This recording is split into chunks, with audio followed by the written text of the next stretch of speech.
Magandang araw mga kaibigan. Gusto kong magbigay ng reaksyon doon sa mga pahayag ni Speaker Martin Romualdez. Yung pinapasalamatan niya ang US government at sinasabi niya na siya ang naglakad yung US military aid to the Philippines.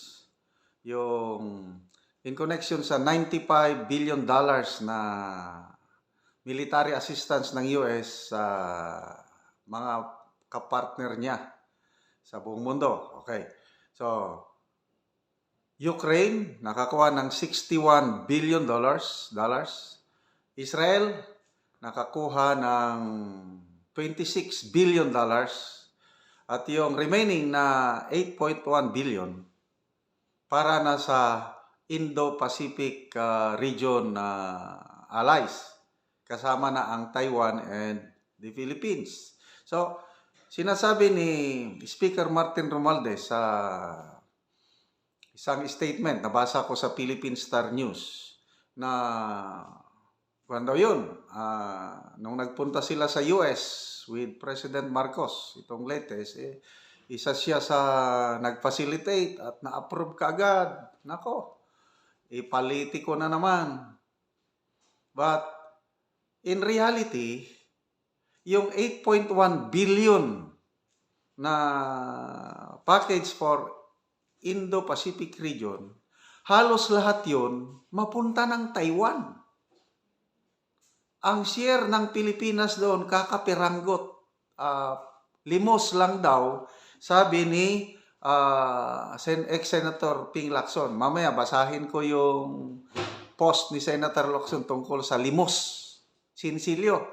Ito, may World Online News. Critics Islam, paltry Philippine share in $91 billion US aid package for its allies. Isang independent security think tank.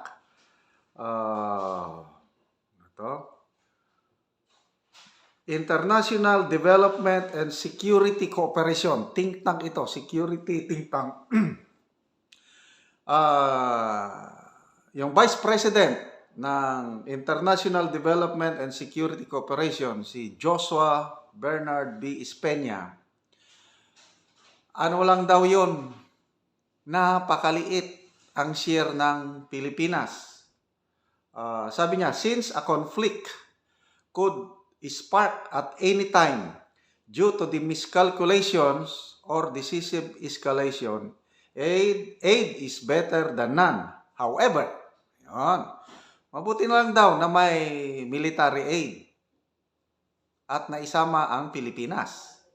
However, sabi niya, the Philippines must negotiate for a bigger yet granulated piece of the pie if both allies are serious about building up Philippine defense.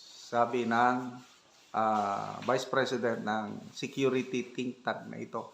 Dapat daw ang Pilipinas huwag makontento sa kakapiranggot. Magkano?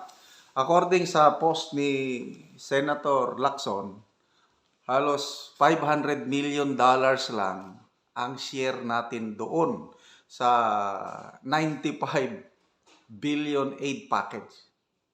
Basahin ko yung post ni Senator Lacson. Compared to the 8 billion military aid for Taiwan, the 500 million alms, limos, to the Philippines is not even good enough to console an ally willing to share Taiwan's risk in allowing additional EDCA sites in northern Luzon to help facilitate movement of U.S. war material and logistics in case a China invasion. Sinsilyo lang o limos. $500 million? Yun ba yung sinasabi ng US na ironclad commitment nila sa Pilipinas? Ang laki yung sa Ukraine, 61 billion. Israel, 26 billion. Taiwan 8 billion, tayo 500 million lang ang nakataya. Kinabukasan yung seguridad ng buong Pilipinas kasi anytime na maggera ang China and US dahil sa Taiwan na yan or West Philippine Sea, nako, damay tayong lahat. Kaya tama yung think tank, si Joshua Bernard Espeña, na dapat mag-negotiate tayo, palakihan kasi libre. Libre yung EDCA sites, walang renta nun. Hindi katulad nung panahon ni Marcos, President Marcos Sr., yung Clark and Subic na bases, nako, malaki ang renta noon. Dahil ang Marcos Sr. marunong. Kaya nung nandito pa yung Clark and US, nako, ang armed forces natin noon, isa sa mga modernized AFP panahon ni Marcos Sr. Kung ano yung pinaka-updated na fighter jets ng US Air Force, meron din tayo. Bakit? Kasi kinukuha sa renta eh. Ang alam ko, pinaka-latest F5 pa noon. Yun ang pinaka-latest model ng US. May F5 sila, meron din tayong F5. Kaya kinakatakutan ang Pinas panahon ni Marcos Sr. kasi may renta yung US bases. Ngayon, siyam na EDCA sites, walang renta, libre. Tapos, yun na, tuwan-tuwa ng Speaker of the House, ang presidente, okay na lang din, $500 million lang. Ay ang katapat doon ang seguridad ng buong bansa. Nako, hindi natin alam po ang mangyari. Konting miscalculations lang, sabi ng si Mr. Joshua Espeña, na madadamay at madadamay tayo sa gera. So ano ngayon? Yun ang commitment ng US. Meron pang ang article ni may article ni Sir Bobby Tiglao. Anong sabi niya? As of now daw, 0 pa ang ating share sa 95 billion. Kasi yung 500 million na sinasabi ni Senator Ping Lacson, ano lang yun? Amendments. Sa original bill, hindi na isama ang Pilipinas. Ganun po yun. Kaya lang, mayroong isang representative sa California, si Representative Iza, ano siya ng amendment na pwede ba bigyan nyo rin ang Pilipinas? So yun, parang pumayag, may amendments, kaya naisingit yung $500 million. Ang atin talaga, merong dalawang senador sa US na nag-file na ng bill. Ang tawag PERA, P-E-R-A, Philippines Enhanced Resilience Act. Yung bill na yun, nagsasaad na ang Pilipinas magkakaroon ng $500 million aid every year starting 2025 pa. So, from 2025 hanggang 2029. 5 years. So, yun ang bill sa Senate na i-deliberate pa, aproban ba o hindi. Grabe naman. So in all, 5 years, $2.5 billion lang ang atin. Ganon po kaliit ang tingin ng ating Uncle Sam, Big Brother Uncle Sam sa Pilipinas. Grabe, I don't know. Talagang, to me, loging-logi tayo dito.